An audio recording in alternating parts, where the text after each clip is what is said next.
Hello दोस्तों, जय हिंद। Welcome back to a new video. तो आज के वीडियो में हम लोग करने वाले हैं रागा का प्रैक्टिस सेट। ये रागा का प्रैक्टिस सेट आपके एयरफोर्स वाई ग्रुप के एग्ज़ाम के लिए बहुत ज़्यादा हेल्पफुल रहेगा। अगर आप लोग एयरफोर्स एक्स और वाई बोथ की तैयारी कर रहे हैं तो भी आप लोग इसको देख सकते हो, और ओनली वाई ग्रुप की तैयारी कर रहे हो तो भी आप लोग इसको देख सकते हो, क्योंकि रागा जो सेक्शन है वो आपका एक्स वाई बोथ में भी आता है और वाई ग्रुप ओनली उसमें भी आता है। तो यहाँ पे आपके 30 क्वेश्चंस रहते हैं, आप सभी को पता है।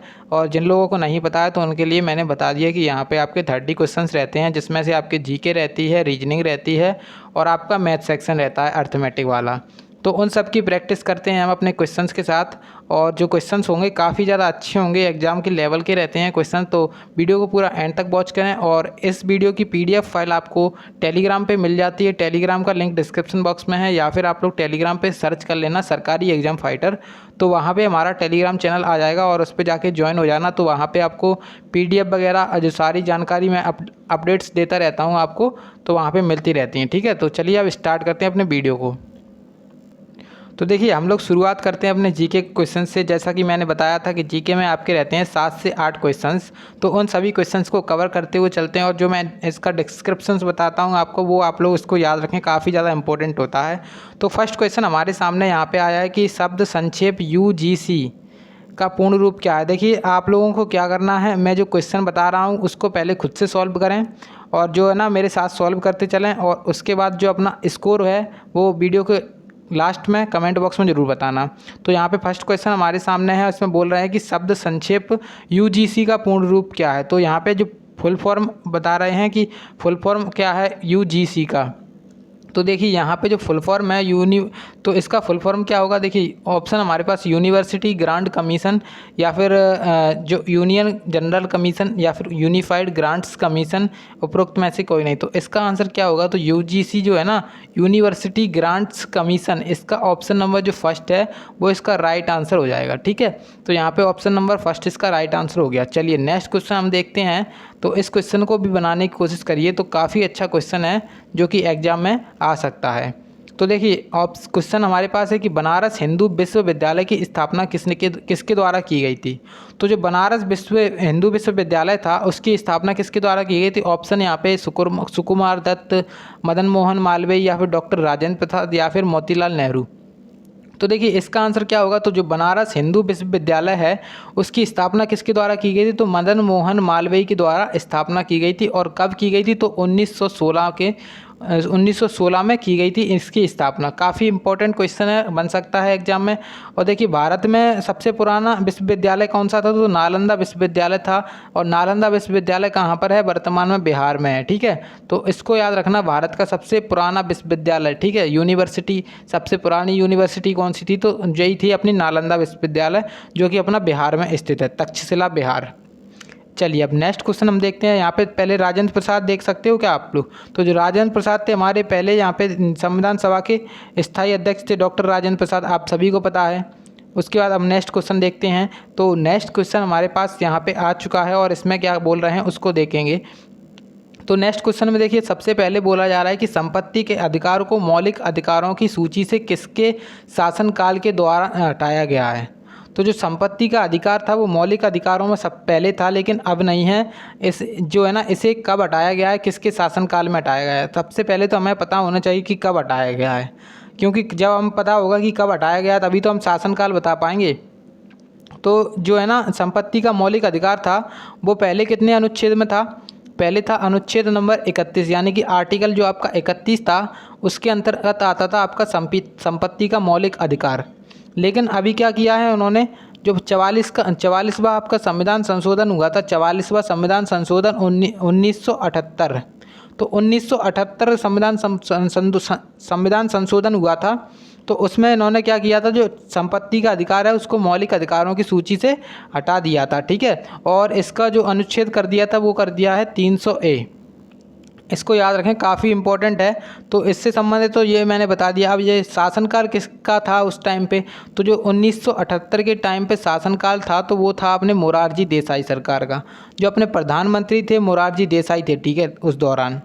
चलिए अब नेक्स्ट क्वेश्चन यहाँ पे है हमारे पास कि तराइन का युद्ध कब हुआ था। तराइन का युद्ध काफ़ी इंपॉर्टेंट क्वेश्चन बनाता है आपका, क्योंकि युद्ध वाले जो आपके आते हैं क्वेश्चन ऐसे ही पूछ लिए जाते हैं कि युद्ध किसके बीच में हुआ था या फिर कब हुआ था, तो काफ़ी इंपॉर्टेंट रहता है। देखिए सन जो सन होती हैं वो तो सभी लोग याद कर लेते हैं लगभग, लेकिन क्या होता है कुछ लोग उसमें से उनके जो मतलब किस किस के बीच में हुआ है वो कम याद करते हैं, तो यही पूछ लेते हैं वो ज़्यादातर।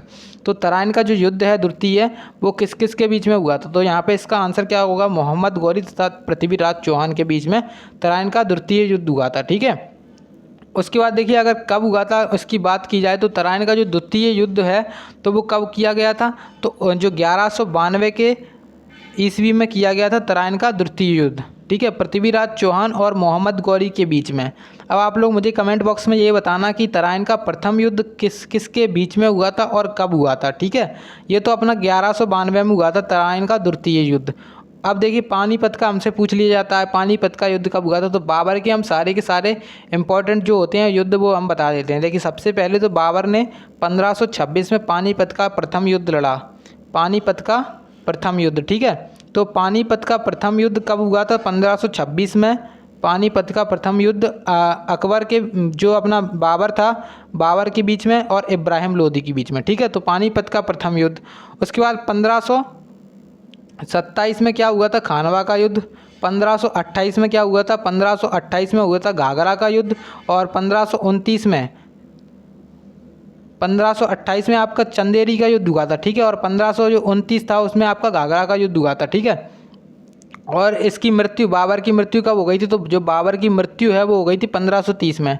अब आप लोग मुझे कमेंट बॉक्स में ये बताना कि जो अपना अपना जो पानीपत का द्वितीय युद्ध है, पानीपत का सेकंड युद्ध है, पानीपत का सेकंड युद्ध वो किस किस के बीच में हुआ था और कहाँ पर हुआ था और किसके बीच में हुआ था और कब हुआ था। ये सन आपको याद होनी चाहिए क्योंकि एग्जाम में क्वेश्चन आपसे पूछा जा सकता है।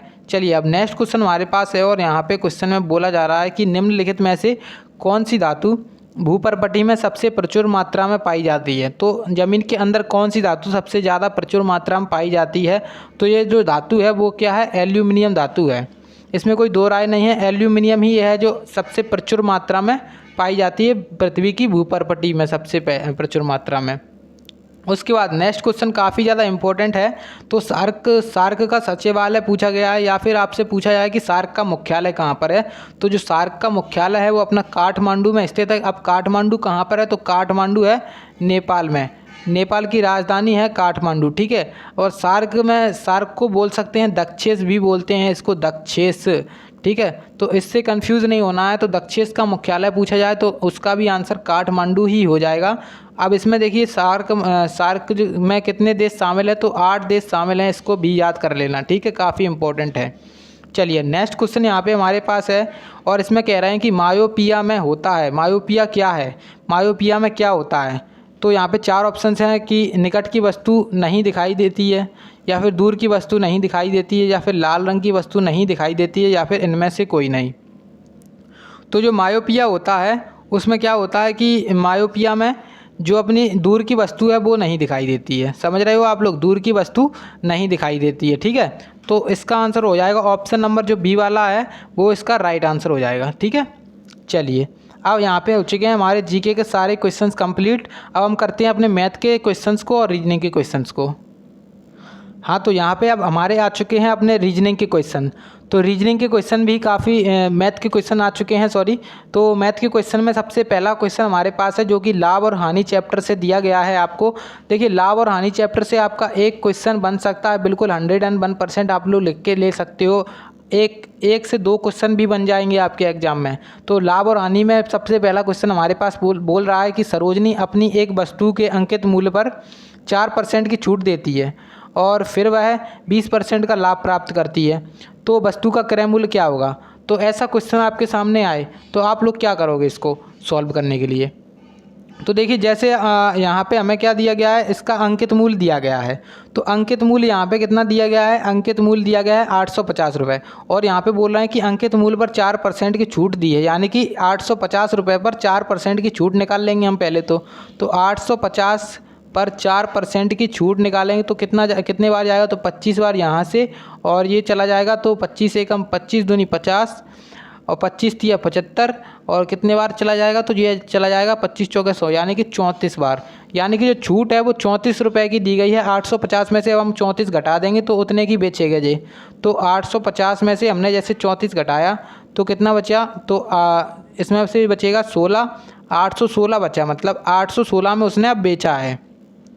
अब हमसे क्या कह रहे हैं कि फिर भी वह 20% का लाभ कमा रही है, तो फिर भी वह 20% का लाभ कमा रही है। 816 में बेचा है, फिर भी वह 20% का लाभ कमा रही है। तो उसका जो है ना क्या उसका जो क्रय मूल्य है वो ज्ञात करना है। देखिए अब हमने 850 रुपये में उसको क्या किया था, अंकित मूल्य था और उसमें छूट दे दी हमने 4% की। कितनी छूट दे दी, 4% की, तो कितना बचा हमारे पास, 816 बचा है। अब उस पर 20% का लाभ कमा रही है, मतलब कोई भी चीज़ पे 20% का लाभ उसके कॉस्ट प्राइस से ही निकालते हैं। तो कॉस्ट प्राइस पे 120% हो जाएगा, लाभ हो जाएगा। और कितने में बेच रही है वो बेच रही है 816 में। तो इस प्रकार से हम इसको सॉल्व करेंगे। अब जैसे ही हमने इसको सॉल्व किया तो 20 से काट दिया इसको, कितने बार जाएगा, 20 छिंगे और 20 पच्चे। और जब इसको काटा तो 6 एकम 6 और यहाँ पे 2 बचेगा, 6 × 18 और कितना बचेगा यहाँ पे 6 × 36। तो यहाँ पे आ जाएगा CP बराबर 136 × 5। तो इसका जब हम गुणा करेंगे तो कितना आएगा, तो CP जो अपना आ जाएगा वो आ जाएगा 6 × 5 = 30 यानी कि 680 आ जाएगा इसका गुणा करके। तो यहाँ पे इसका गुणा करके आ गया 680 और मतलब इसका आंसर क्या होगा, जो हमारा कॉस्ट प्राइस है वो 680 रुपये आ गया। वस्तु का क्रय मूल्य ज्ञात करना था तो वस्तु का क्रय मूल्य 680 रुपये हो गया। ऑप्शन नंबर फर्स्ट वाला राइट आंसर है। चलिए अब नेक्स्ट क्वेश्चन हमारे पास है, काफ़ी अच्छा क्वेश्चन है जो कि हमसे पूछा जा सकता है। और इसमें देखिए सबसे पहले क्या बोल रहे हैं कि प्रेम ने 450 रुपये में एक टेबल ख़रीदता है और इसकी धुलाई पर 30 रुपये खर्च कर देता है, तो वह टेबल 600 रुपये में बेच देता है।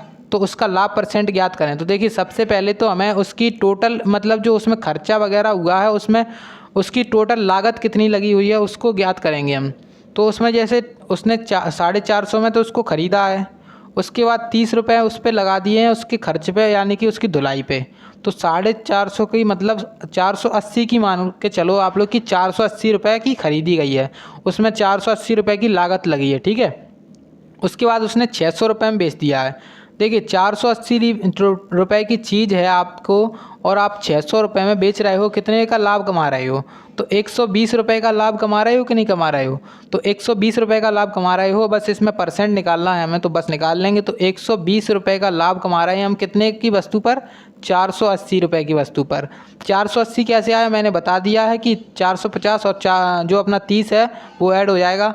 तो बस इसका % निकालने के लिए हम 100 का मल्टीप्लाई कर देते हैं, तो 12 चौके 48 हो जाएगा यहाँ पे, और ये 4 से जाएगा 25 बार। तो जो लाभ प्रतिशत है, तो लाभ प्रतिशत कितना आ जाएगा, लाभ प्रतिशत आ जाएगा 25%। ऑप्शन नंबर बी वाला राइट आंसर हो जाएगा।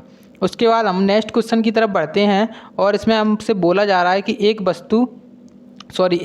ये क्वेश्चन देखिए आपका दूरी और चाल से संबंधित है। ये आपका एक क्वेश्चन बिल्कुल बना के ले जाएगा आपके एग्जाम में, तो इसकी प्रैक्टिस अच्छे से करके जाना घर पे। तो देखिए सबसे पहले हमसे बोल रहे हैं कि एक बस 45 किलोमीटर प्रति घंटा की औसत गति से चल रही है, तो वो 450 किलोमीटर की यात्रा 1 घंटे के विराम के साथ पूरी करती है। तो यात्रा में पूरी होने में कितना समय लगेगा। तो देखिए यहाँ पे 405 किलोमीटर है, तो 405 किलोमीटर की दूरी को 45 की स्पीड से आप लोग कितने देर में चल लोगे, तो 45 की स्पीड से जब हम इसको काटेंगे तो कितने बार जाएगा हमारा।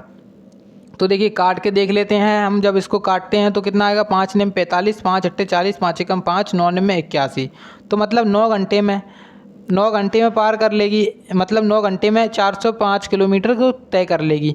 लेकिन क्या कह रहे हैं कि 1 घंटे के विराम के साथ पूरा करती है। तो 9 घंटे में तो उसने दूरी तय की है, लेकिन उसमें 1 घंटे का विराम भी लिया है, तो 1 घंटा इसमें ऐड कर देंगे तो यात्रा में पूरी होने में कितना समय लगेगा, तो 9 और 1 10 घंटे का समय लगेगा। टोटल 10 घंटे का समय उसको लगने वाला है बस को। तो ऑप्शन नंबर बी वाला हमारा राइट आंसर हो जाएगा इसका। उसके बाद नेक्स्ट क्वेश्चन हमारे पास है जो कि आपका परसेंटेज चैप्टर से है। तो परसेंटेज चैप्टर में कई बार क्या होता है, क्वेश्चन काफ़ी सरल दे दिया जाता है और कई बार क्या होता है क्वेश्चन काफ़ी ज़्यादा टफ दे दिया जाता है। तो इसमें हम देखेंगे कि हमसे क्या बोल रहे हैं। तो देखिए सबसे पहले तो यहाँ पे 6400 का 48% निकालने को कहा गया है। तो 6400 का यहाँ पे हम गुणा लगा देते हैं 48%। तो बस देखिए यहाँ पे जब 2 जीरो चले जाएंगे तो 48 गुणा 64 हो जाएगा प्लस, और इधर क्या कह रहे हैं 8400 का 84%। तो देखिए 8400 जैसे है हमारे पास, इसका 84% जब बटे में 100 आएगा तो 2 जीरो से 2 जीरो चले जाएंगे, 84 इंटू 84 बचेगा। तो बस टोटल इक्वेशन क्या बन के आई हमारे पास, यहाँ पे बच के आया 64 इंटू 48 प्लस, और यहाँ पे क्या बचा 84 इंटू 84। तो देखिए जब हम इसका गुणा करते हैं तो गुणा करने पर हमारे पास कितना आएगा, तो जब हमने इन दोनों का गुणा किया तो गुणा करके हमारे पास आया 3072, और जब इसको गुणा करेंगे तो कितना आएगा 7056। तो जब इसको हमने ऐसे गुणा करके 7056 आ गया। ठीक है, अब इन दोनों को ऐड कर देंगे आपस में, तो इन दोनों को ऐड करेंगे तो कितना आ जाएगा 10,128। तो 10,128 जो है ना वो इसका टोटल मान निकल के आएगा। आप देखेंगे किस ऑप्शन में है 10,128, तो 10,128 ऑप्शन नंबर कौन सा है, ऑप्शन नंबर ए वाला इसका राइट आंसर हो जाएगा। ठीक है, चलिए अब हमारे पास नेक्स्ट क्वेश्चन आ चुका है और इसमें क्या बोल रहे हैं उसको देखते हैं। तो ये क्वेश्चन है नंबर सिस्टम से। इसमें बोल रहे हैं कि 750 में न्यूनतम कौन सी संख्या जोड़ी जाए, या ताकि जो अपना योगफल है वो 59 से पूर्णतः विभक्त हो जाए। तो जब ऐसा क्वेश्चन आपसे पूछा जाए तो आपको क्या करना है, सबसे पहले तो जो 750 आपको संख्या दी गई है उसमें आपको 59 से भाग देना है। तो देखिए 59 से भाग देंगे आप लोग 750 में, 750 में जब भाग देंगे तो कितने बार जाएगा, यहाँ पे 75 एक ही बार जाएगा। तो यहाँ पे जब एक बार भाग गया इसका तो कितना आएगा, यहाँ पे जब 59 लिखेंगे तो यहाँ पे बचेगा 16, एक जीरो और उतार लेंगे हम। फिर उसके बाद यहाँ पे जब भाग देंगे तो 2 बार जाएगा, और 59 इंटू 2 करेंगे तो कितना आएगा 118। अब जब इसको घटाएंगे तो कितना बचेगा शेष, तो हमारे पास शेषफल बचेगा यहाँ पे 42। अब देखिए 42 को शेषफल बचा है तो इसमें हमसे पूछ रहे हैं कि न्यूनतम कौन सी संख्या जोड़ी जाए।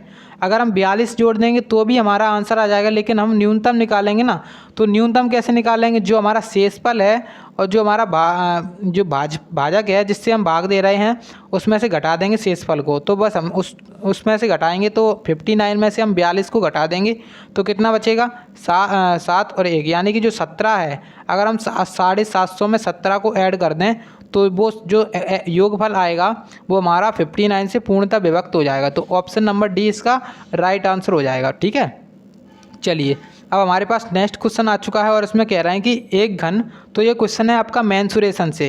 तो मेंसुरेशन आपका एक क्वेश्चन बनाता है, बिल्कुल मान के चलें, और ट्रिग्नोमेट्री भी बना देता है। ट्रिग्नोमेट्री कभी कभार आ जाता है, कभी कभार मेंसुरेशन आ जाता है।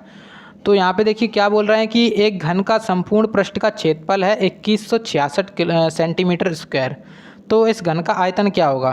तो देखिए हम क्या करेंगे, घन का संपूर्ण पृष्ठ का क्षेत्रफल क्या होता है उसका फॉर्मूला तो पहले से पता होना चाहिए हमें। तो घन का जो संपूर्ण पृष्ठ का क्षेत्रफल होता है वो होता है 6a स्क्वायर। 6a स्क्वायर बराबर कितना दिया गया है हमें, 6a स्क्वायर बराबर दिया गया है 2166।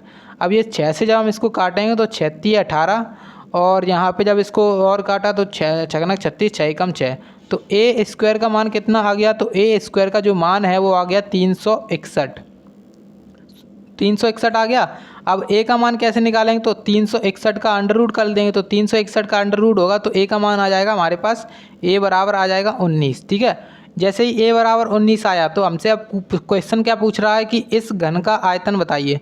तो आयतन का फॉर्मूला क्या होता है, ए का क्यूब। अब 19 का क्यूब करना पड़ेगा हमें, तो 19 का स्क्वायर तो हमें पता था अभी 361 था, तो 361 इंटू अगर 19 कर देंगे तो क्यूब निकल के आ जाएगा। तो बस इसमें जब गुणा करेंगे तो हमारे पास कितना आएगा, तो जब जैसे हमने इसमें गुणा किया तो हमारे पास जो आंसर है वो निकल के आएगा 6759। तो 6759 ऑप्शन नंबर कौन सा है, ऑप्शन नंबर जो अपना फर्स्ट वाला है वो इसका राइट आंसर हो जाएगा। ठीक है, चलिए अब नेक्स्ट क्वेश्चन हमारे पास है, काफ़ी ज़्यादा अच्छा क्वेश्चन है। तो इसमें क्या बोल रहे हैं कि एक साइकिल सवार 22 किलोमीटर की दूरी 4 घंटे में तय कर लेता है।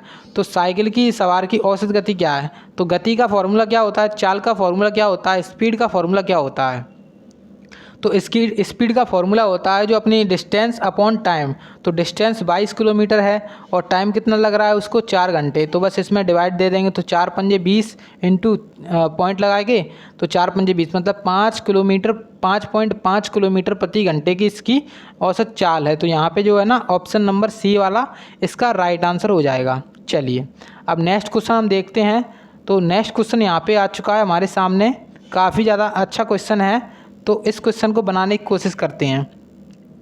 तो देखिए यहाँ पे हमसे बोल रहे हैं कि 100 मीटर लंबी 100 मीटर की एक दीवार को बना 7 बड़े या 10 छोटे रोबोट 7 बड़े या 10 छोटे रोबोट 10 दिनों में बना सकते हैं। ठीक है, उसके बाद क्या कह रहे हैं, तो 14 बड़े रोबोट मिलकर 14 बड़े रोबोट और 20 छोटे रोबोट मिलकर 600 मीटर की दीवार को बनाने में कितना दिन का समय लेंगे। तो देखिए हमसे क्या पहले कहा जा रहा है कि जो 7 बड़े रोबोट हैं या फिर 10 छोटे रोबोट हैं, तो मतलब जो 7 अपने बिग रोबोट हैं, बिग रोबोट को हम लिख लिया ऐसे, और या फिर 10 छोटे रोबोट, तो 10 छोटे रोबोट। देखिए अब हमें समझ में आ गया कि जो हमारा 7 बड़े रोबोट है वो किसके बराबर है, 10 छोटे रोबोट के बराबर है। तो उस प्रकार से हमारा जो 14 बड़े रोबोट होंगे तो किसके बराबर होंगे, 20 छोटे रोबोट के। ठीक है, 20 छोटे रोबोट के। तो हमें बस एक चीज़ निकालनी है, इसमें कुछ भी हम कर सकते हैं। आप देखिए हमसे क्या कह रहे हैं। तो देखिए जैसे हमें मान के चलो यहाँ पे 10 छोटे रोबोट ले लिए हैं, तो जो अपन साइड में लेंगे मतलब बराबर के साइड में लेंगे तो उनको भी छोटा रोबोट ही लेना पड़ेगा। तो जैसे हमसे क्या कह रहे हैं, 10 छोटे रोबोट एक दीवार को 100 मीटर दीवार को 10 दिनों में बनाते हैं। तो 10 छोटे रोबोट एक 100 मीटर दीवार को 100 मीटर दीवार यानी कि बटे में लिखेंगे, कितने दिनों में बना रहे हैं, 10 दिनों में बना रहे हैं। उसके बाद 14 बड़े और 20 छोटे। 14 बड़े रोबोट का मतलब क्या होगा, 14 बड़े यानी कि 10 छोटे रोबोट, 10 छोटे नहीं सॉरी 20 छोटे रोबोट। ठीक है, तो 20 छोटे रोबोट, तो 20 और 20 छोटे रोबोट कितने हो गए, 40 छोटे रोबोट। तो 40 छोटे रोबोट 600 मीटर लंबी दीवार को कितने दिन में बनाएंगे, एक्स मान के चलो। ठीक है, एक्स दिन में बनाएंगे। अब देखिए यहाँ पे हमारा इसके डिवाइड हो जाएगा, तो डिवाइड कैसे होगा, 10 से ये चला जाएगा 10 बार, उसके बाद यहाँ पे चला गया ये 10 बार, और यहाँ पे चला गया ये कितने बार, 10 चौके 40। ठीक है, इस पे यहाँ पे आ गया कितना बार, तो यहाँ पे आ जाएगा 15 चौके 60। तो मतलब x का मान कितना आ गया, तो x बराबर आ गया 15। यानी कि जो दिन हैं जो अपने 14 बड़े और 20 छोटे रोबोट 600 मीटर दीवार को बनाने में कितना समय लेंगे, तो वो लेंगे 15 दिनों का समय। ऑप्शन नंबर डी वाला इसका राइट आंसर हो जाएगा। अब हम देखते हैं अपने नेक्स्ट क्वेश्चन को। तो हमारे अब आ चुके हैं रीजनिंग के क्वेश्चंस। तो रीजनिंग के क्वेश्चंस काफ़ी ज़्यादा अच्छे हैं ये वाले, तो इनको भी देखते हुए चलें और एनालिसिस करते हुए चलें और मेरे साथ सॉल्व करते हुए चलें। तो देखिए यहाँ पे बोला जा रहा है कि श्वेता की माँ यमुना की बहन है। तो श्वेता की माँ को यमुना की बहन बनाना पड़ेगा पहले तो यहाँ पे हम श्वेता लिख लेते हैं, श्वेता की माँ इधर आएंगी माँ, इनकी यमुना की बहन है। जो श्वेता की माँ है वो यमुना की बहन है, यमुना। ठीक है, और हमसे क्या कह रहे हैं, यमुना की हारिनी नाम की एक बेटी है। यमुना है, इनकी एक बेटी है हारिनी नाम की, हारिनी। ठीक है, और उसके बाद हमसे क्या कह रहे हैं कि हारिनी को अपनी माँ की माँ कमला से अत्यधिक लगाव है। मतलब जो हारिनी है उसकी माँ की माँ यानी कि उनकी नानी, तो नानी यानी कि इन दोनों की माँ होगी, यमुना की और यमुना की बहन की। तो कौन है, तो इनकी नानी है कमला। ठीक है, कमला नानी है इनकी। तो हमसे अब क्वेश्चन पूछा जा रहा है कि यदि हमें ज्ञात हो कि कमला की 2 पुत्रियां रोशनी और हारिनी हैं, तो श्वेता यमुना से किस प्रकार से संबंधित है। तो यहाँ पे इन्होंने बना दिया इसको गलत साबित कर दिया है इन्होंने। गलत साबित कैसे कर दिया है, अब हम उसको देखते हैं कि गलत साबित इन्होंने इसको कैसे किया है। तो देखिए यहाँ पे थोड़ा सा मैं इसको चित्र दिखाने की कोशिश करता हूँ। हाँ, तो देखिए यहाँ पे तो इन्होंने कहा है कि हारिनी की माँ कमला से अत्यधिक लगाव है। तो देखिए जैसे यहाँ पे तो बताया इन्होंने कि ये हारिनी है ना, कमला की नानी है, सॉरी कमला की जो नवासी है, और जो अपनी कमला है वो हारिनी की नानी है। और इसमें बोल रहे हैं क्वेश्चन में कि कमला की 2 पुत्रियां रोशनी और हारिनी हैं। तो इस प्रकार से ये हो गया गलत हमारा क्वेश्चन वाला, ये क्वेश्चन ही इन्होंने गलत दिया है। तो इसमें जो आंसर होगा वो क्या होगा, तो इसका आंसर होगा निर्धारित नहीं किया जा सकता है। श्वेता यमुना से किस प्रकार से संबंधित है, तो इस प्रकार से हम निर्धारित नहीं कर सकते हैं अगर ये इन्होंने कथन दिया है, क्योंकि इन्होंने अपने जो ऊपर स्टेटमेंट दिया था उसको ही कैंसिल कर दिया है। ठीक है, तो इस प्रकार से ये वाला तो हमारा हो जाएगा रॉन्ग, मतलब यानी कि निर्धारित नहीं किया जा सकता है। ठीक है, चलिए अब हमारे पास और जो अगला क्वेश्चन है उसमें भी हम देखते हैं। तो नेक्स्ट क्वेश्चन देखिए, नेक्स्ट क्वेश्चन में बोला जा रहा है कि हारनी श्वेता से किस प्रकार से संबंधित है। तो जो हारनी है श्वेता से किस प्रकार से संबंधित है, तो कजिन सिस्टर है इसकी। कजिन सिस्टर कैसे, मौसेरी हो सकती है, ममेरी हो सकती है, चचेरी हो सकती है, फुफेरी हो सकती है, ठीक है। तो कजिन सिस्टर हम बस सिस्टर देखेंगे, ममेरी बहन या फिर चचेरी बहन। तो यहाँ पे अब ऑप्शन देखेंगे किस में है, तो ऑप्शन नंबर जो सी है वो इसका राइट आंसर हो जाएगा, ठीक है, इस वजह से। तो यहाँ पे इसका राइट आंसर हो गया ऑप्शन नंबर वाला सी। चलिए अब नेक्स्ट क्वेश्चन देखते हैं। तो नेक्स्ट क्वेश्चन में क्या कह रहे हैं, जो कोडिंग डिकोडिंग से पूछा गया है क्वेश्चन और काफ़ी ज़्यादा अच्छा क्वेश्चन है। तो देखिए यहाँ पे बोल रहे हैं कि ONIDA को इन्होंने क्या लिखा है, तो यहाँ पे लिखा है इन्होंने कितना 757834। तो इंडिया को कोड पूछ रहे हैं, तो इंडिया का हम निकाल देंगे, तो INDI और A। तो देखिए एन को यहाँ पे इन्होंने क्या लिखा है 7 लिखा है, आई को क्या लिखा है, आई को देख सकते हो आप लोग, आई 3rd नंबर पे तो 8 लिखा है उसको, और यहाँ पर भी 8 लिखा है, और डी अपना 4th पे है, यहाँ पे इनको 3 लिखा है, ए को क्या लिखा है इन्होंने 4। तो बस ये कोड बन गया हमारा। ये कोड अब किस ऑप्शन में है, तो 87384, 87384 ऑप्शन नंबर जो सी वाला है वो इस वजह से हो जाएगा अपना राइट आंसर, ठीक है। चलिए अब देखते हैं नेक्स्ट क्वेश्चन को। तो नेक्स्ट क्वेश्चन है और इसमें हमें क्या करना है, अव्यवस्थित अक्षरों को उनके स्वाभाविक क्रम में पुनर्व्यवस्थित करके असंगत को चुना, यानी कि ऑड वन आउट निकालना है। लेकिन हमें पहले इनको व्यवस्थित करना पड़ेगा, फिर उनको देखना पड़ेगा कि इसमें से ऑड वन आउट क्या है। तो देखिए सबसे पहले हमने देखा अपना ये वाला, इससे हमें थोड़ी सी हिंट मिल रही है कि हमारा क्या बन सकता है। तो जैसे हमने इसको देखा तो इससे हमारा चांसेस लग रहे हैं विंटर बनने के, WINTER, तो विंटर बनने के चांसेस लग रहे हैं। तो अब हमें समझ में आ गया है कि यहाँ पे अगर विंटर बन रहा है तो ये मौसम के नाम होंगे। तो जैसे अब हमने इसको देखा तो ये बन रहा है हमारा समर, SUMMER, समर बन रहा है ये। उसके बाद अगर हमने इसको देखा थर्ड वाला, तो थर्ड वाला क्या बन रहा है, तो थर्ड वाला जब हमने देखा तो क्या बनेगा थर्ड वाला, जैसे हमने थर्ड वाले को देखा तो PIGSRN, तो ये दिया गया है यहाँ पे PIGSRN। जब हम इसको देखेंगे तो इससे हमें एक चीज़ नज़र आ रही, स्प्रिंग दिख रहा है, SPRING, स्प्रिंग। स्प्रिंग माने क्या होता है, जो अपनी बसंत ऋतु होती है वो। उसके बाद अगर हमने इसको देखा तो इससे संबंधित क्या हो रहा है, इससे संबंधित हो रहा है CLOUD, क्लाउड। अब हमें दिख गया है साफ साफ कि ऑड वन आउट कौन सा है। देखिए स्प्रिंग भी एक ऋतु है, समर भी एक, सर्दी भी एक ऋतु है, उसके बाद गर्मी भी एक ऋतु है। जो अपनी गर्मी है वो भी एक ऋतु है और जो अपनी सर्दी है वो भी एक ऋतु है, लेकिन जो अपना क्लाउड है, बादल, वो सबसे अलग है यहाँ पे। तो जो क्लाउड है वो इसका ऑड वन आउट हो जाएगा, ठीक है। चलिए अब नेक्स्ट क्वेश्चन यहाँ पे हमारे पास है और इसमें क्या कह रहे हैं कि POET को इन्होंने लिखा है 1947, योर को लिखा है इन्होंने 8923। तो पोइट्री को क्या लिखेंगे, तो देखिए यहाँ पे पोइट्री को पहले हम नोट करेंगे POET और R और बाई, पोइट्री लिखा है इन्होंने। उसके बाद P को क्या लिख रहे हैं, तो P को लिख रहे हैं 1, और यहाँ पे O को क्या लिख रहे हैं 9, फिर उसके बाद E को क्या लिख रहे हैं, तो E को लिख रहे हैं 4 और उसके बाद 7। तो यहाँ पे इतना तो सेम रहेगा। फिर उसके बाद R और Y इसमें से लेना पड़ेगा। तो R को कोड क्या किया है इन्होंने, R का कोड किया है यहाँ पे देख सकते हो आप लोग 3 से, और उसके बाद Y को कोड किया है 8 से। तो 1947-38 ऑप्शन नंबर बी वाला दिख रहा है, ऑप्शन नंबर बी इसका राइट आंसर हो जाएगा। अब नेक्स्ट क्वेश्चन हमारे पास है और इसमें देखते हैं हम कि क्या कर रहे हैं। तो ये क्वेश्चन भी आपका कोडिंग डिकोडिंग से मान सकते हो आप लोग, इसमें कोई लॉजिक लगा रहे हैं और हमें इसमें लॉजिक लगाना है, एनालॉजी टाइप का इसमें बना दिया है इन्होंने। तो जैसे इसका संबंध इससे है तो इसका संबंध किससे होगा ये बताना है हमें। तो देखिए सबसे पहले P, फिर Q, फिर S और T हमारा कैपिटल है। फिर उसके बाद इन्होंने क्या किया है उसको देखते हैं। तो देखिए T के बाद यहाँ पे हुआ है S के बाद यहाँ पे क्या किया है इन्होंने R के बाद P और उसके बाद O। देखिए यहाँ पर अब देख सकते हैं हम लोग रिवर्स पैटर्न अप्लाई कर रहे हैं, ये लोग क्रॉस पैटर्न या फिर रिवर्स पैटर्न कह सकते हो इसको।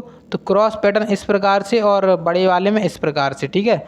तो जैसे यहाँ पे क्रॉस पैटर्न अप्लाई किया Q के पहले क्या आता है P, तो मतलब एक माइनस कर रहे हैं और क्रॉस पैटर्न अप्लाई कर रहे हैं।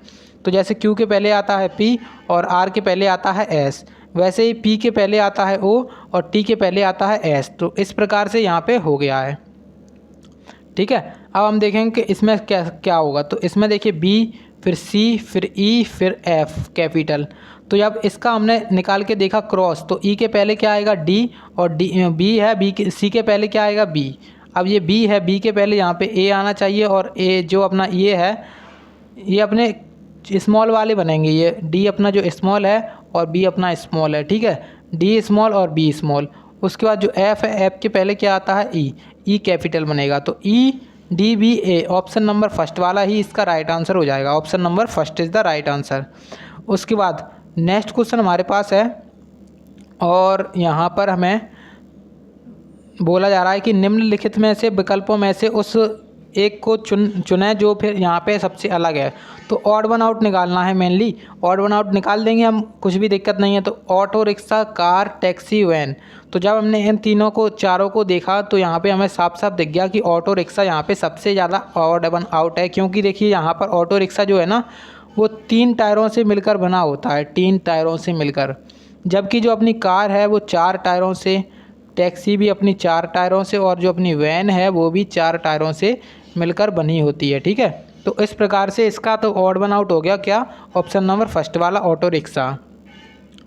चलिए हम नेक्स्ट क्वेश्चन हमारे पास है। इसमें क्या बोल रहे हैं, इसमें बोल रहे हैं कि दी गई समरूपता के आधार पर दिए गए विकल्पों में से सही दिए गए विकल्पों में से नहीं दिया गया शब्द ज्ञात करें। मतलब जैसे पालम का संबंध यहाँ पे दिल्ली से दिया गया है, तो दमदम का संबंध यहाँ पे किससे दिया जाएगा। तो देखिए आप लोग जीके पढ़ते होगे, तो जीके में एक चीज़ पढ़ी होगी आपने, एयरपोर्ट।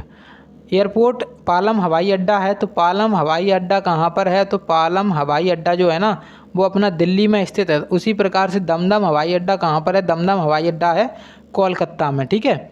अब आप लोग कमेंट बॉक्स में बताना कि शिवाजी अंतर्राष्ट्रीय हवाई अड्डा कहाँ पर स्थित है। उसके बाद हमारे पास नेक्स्ट क्वेश्चन है, और इसमें क्या बोल रहे हैं कि यदि दीवार को खिड़की कहा जाता है, खिड़की को दरवाज़ा कहा जाता है, दरवाजे को फर्श कहा जाता है, और फर्श को छत कहा जाता है, और छत को वेंटिलेटर कहा जाता है, तो कोई व्यक्ति कहाँ पर खड़ा होगा। तो कोई व्यक्ति कहाँ पर खड़ा हो सकता है, तो जैसे आप लोग खड़े हो, नीचे आपके क्या बिछा होगा, फर्श बिछा होगा, तो आप फर्श पर खड़े होते हो, और इन्होंने फर्श को क्या कहा है, तो फर्श को कहा है छत। तो ये जो व्यक्ति है वो छत पे खड़ा होगा। तो ऑप्शन नंबर इसका फर्स्ट वाला राइट आंसर हो जाएगा, ठीक है। तो अब हम देखते हैं अपने नॉन वर्बल वाले कुछ क्वेश्चंस। तो देखिए यहाँ पे हम लोग आ चुके हैं अपने नॉन वर्बल वाले सेक्शन की ओर। तो देखिए यहाँ पे हमें क्या करना है, ऑड वन आउट निकालना है, ऑड वन आउट। इसको थोड़ा जूम करके मैं दिखाने की कोशिश करता हूँ यहाँ पे कि इसमें से ऑड वन आउट क्या है। तो जैसे हमारी नज़र पड़ी इस क्वेश्चन पे, तो हमने देखा कि सबसे पहले तो इसमें क्या किया है, इन्होंने एक ही साइड दोनों जो अपने हैं सर्किल टाइप के उनको बना दिया है। उसमें भी इन्होंने उसको बस आकृति को पलट दिया है, इसमें भी इन्होंने घुमा दिया है। लेकिन इसमें क्या किया है, इसमें एक का डायरेक्शन चेंज कर दिया, एक को इधर बना दिया है, दूसरे को उस दूसरी साइड बना दिया। तो इसमें जो ऑड वन आउट होगा वो हो जाएगा अपना ऑप्शन नंबर डी वाला राइट आंसर। चलिए अब देखते हैं यहाँ पे हमसे क्या कह रहे हैं। तो यहाँ पे बोल रहे हैं कि दिए गए प्रत्येक प्रश्न में समस्या आकृति के 2 सेट दिए गए हैं, और दूसरे सेट में एक प्रश्न सूचक चिन्ह है बना, जो कि यहाँ पे कुछ नहीं, इसको पढ़ना नहीं है। आप तो सीधे यहाँ पे क्वेश्चन मार्क के स्थान पे बताएं। परीक्षा में भी टाइम वेस्ट थोड़ा बहुत हो जाएगा, क्योंकि क्वेश्चन मार्क के स्थान पे बताना हमें क्या होगा। तो क्वेश्चन मार्क के स्थान वाली संख्या देखते हैं कि क्या होती है। तो देखिए जैसे हमने फर्स्ट स्टेप में देखा, तो फर्स्ट स्टेप का देखा हमने कि क्या किया है। जब फर्स्ट स्टेप का देखा तो जैसे हमने देखा फर्स्ट स्टेप से सेकेंड स्टेप में गए हैं, तो इन्होंने क्लॉक वाइज घुमा दिया इसको 180 डिग्री। देख सकते हो आप लोग, जो नीचे था अपना वो उस प्रकार से ऊपर हो गया है, जो अपना इधर था वो अपना इधर आ गया है। तो मतलब इसको क्लॉक वाइज घुमाया है 180 डिग्री। तो उसी प्रकार से इसको भी घुमाएंगे, जैसे हमारा इस प्रकार से बन रहा है कुछ, यहाँ पे चतुर्भुज है और यहाँ पर अपना गोला है, ठीक है। तो ये हमारा जब क्लॉक वाइज घूमेगा तो ये हमारा किस प्रकार से बनेगा, तो ये हमारा बनेगा कुछ इस प्रकार से। जैसे ये नीचे है तो ये बनेगा हमारा कुछ इस प्रकार से, और ये यहाँ पे आ जाएगा, और ये यहाँ पे कुछ इस प्रकार से बनेगा तैयार होकर के। अब ये किस ऑप्शन में है, तो ऑप्शन इसके दिख रहे हैं क्या आपको, तो ऑप्शन मुझे दिख रहा है इसका ऑप्शन नंबर सी वाला इसका राइट आंसर हो जाएगा, ठीक है। ये वाला क्यों नहीं हुआ, क्योंकि इसमें सर्किल और इसको चेंज कर दिया है, जबकि यहाँ पे चेंज नहीं करना है। तो ऑप्शन नंबर सी वाला इसका राइट आंसर हो जाएगा। चलिए अब नेक्स्ट क्वेश्चन है हमारे पास, और इसमें भी हमें क्या करना है, क्वेश्चन मार्क के स्थान पर संख्या बतानी है कि कौन सी संख्या आएगी, कौन सी संख्या नहीं सॉरी कौन सी आकृति आएगी। तो देखिए फर्स्ट स्टेप में इन्होंने क्या किया है, फर्स्ट स्टेप में इन्होंने एक तो ऐसे किया है, उसके बाद इन्होंने उसकी ही मिरर इमेज को तैयार कर दिया है सेकेंड स्टेप में। ठीक है, मिरर इमेज नहीं वाटर इमेज बोल सकते हो जिसको, वाटर इमेज। जैसे आपका इमेज जो है ना, वाटर इमेज कब बनती है, जब आपका जो है ना मिरर नीचे की साइड में रखा हुआ होता है, या फिर आप लोग पानी में अपनी आकृति देखते होगे। तो देखिए यहाँ पे हमने पता कर लिया कि इसको उल्टा कर रहे हैं, तो इसको भी हम अपनी आकृति को भी उल्टा करने की कोशिश करेंगे। तो देखिए ये अपना एरो है वो नीचे चला जाएगा और ये कुछ इस प्रकार से तैयार होकर आएगी आकृति। अब ये आकृति किस ऑप्शन में दिख रही है, ऑप्शन नंबर डी वाले में दिख रही है, तो यही हमारा राइट आंसर हो जाएगा। ठीक है, चलिए नेक्स्ट क्वेश्चन है हमारे पास, और इसमें क्या बोल रहे हैं, इसमें भी हमें क्वेश्चन मार्क के स्थान पर संख्या बतानी है। तो देखिए क्वेश्चन मार्क के स्थान पर जैसे हमने संख्या देखी कि ये है हमारा कुछ इस प्रकार से, और इसमें यहाँ पे दे रहे हैं, और ये कुछ इस प्रकार से यहाँ पे जा रही है, तो ये कुछ इस प्रकार से यहाँ पे हो गया है, और यहाँ पे ऐसा हुआ है, और ये ऐसा हो गया है। तो देखिए इसको क्या किया है, इसको भी इन्होंने क्या किया है, क्लॉकवाइज घुमा दिया है 180 डिग्री, 180 डिग्री क्लॉकवाइज घुमा दिया है और कुछ नहीं किया है। तो बस इस स्टेप को भी 180 डिग्री क्लॉकवाइज घुमाएंगे, तो जैसे यहाँ पे कुछ इस प्रकार से आकृति बन रही है। ठीक है, कुछ इस प्रकार से आकृति बन रही है, तो जब ये घूमेगा तो कुछ उल्टी सी हो जाएगी कि नहीं हो जाएगी, मतलब पहले उल्टी सी थी लेकिन अब सीधी सी हो जाएगी। और ये जो अपनी नीचे बन रही थी वो अपनी बनेगी ऊपर के साइड, और जो ऊपर बन रही थी वो बनेगी नीचे की साइड। तो इस प्रकार से आकृति बनेगी। इस प्रकार की आकृति किस ऑप्शन में दिख रही है, तो ऑप्शन नंबर बी में दिख रही है, तो ऑप्शन नंबर बी वाला राइट आंसर हो जाएगा इसका। ठीक है, चलिए अब हम देखते हैं अपने नेक्स्ट क्वेश्चन को। तो हमारा सेकेंड लास्ट क्वेश्चन है आज का, और इसमें हमसे बोल रहे हैं कि जो अपना क्वेश्चन मार्क है उसके स्थान पर आकृति क्या होगी। तो इसका फर्स्ट का रिलेशन देखा हमने सेकंड से, तो फर्स्ट का रिलेशन हमने अगर सेकंड से देखा कि इसमें क्या कर रहे हैं, तो एक में इसमें कर रहे हैं एक, जैसे यहाँ पे हमारे पास षटभुज था, यहाँ पे इसकी 6 साइड थी, 6 कॉर्नर थे इसके, देख सकते हो आप लोग, इसमें रह गए हैं 5, तो मतलब कॉर्नर को कम कर रहे हैं। तो यहाँ पे तो हमारे 2 ऑप्शन तो चले जाएंगे, क्योंकि यहाँ पे हमारा है चतुर्भुज, तो चतुर्भुज में एक कम करेंगे तो त्रिभुज हो जाएगा, तो 2 ऑप्शन हमारे वैसे ही चले गए।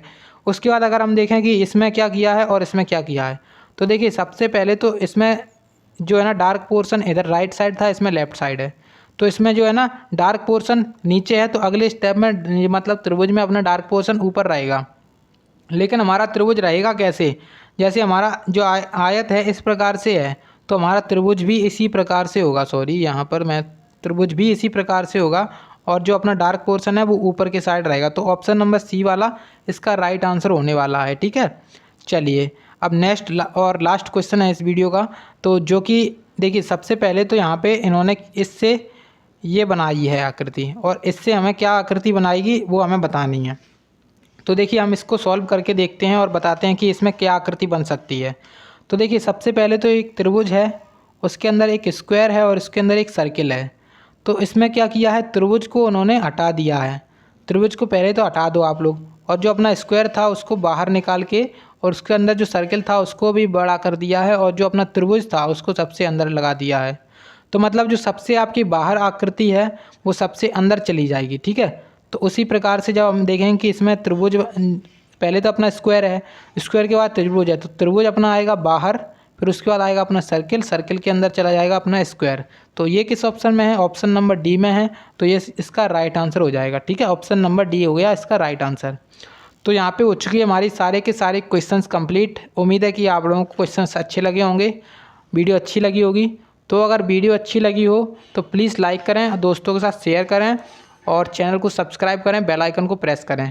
चलिए मिलते हैं अगले वीडियो में, तब तक के लिए जय हिंद जय भारत।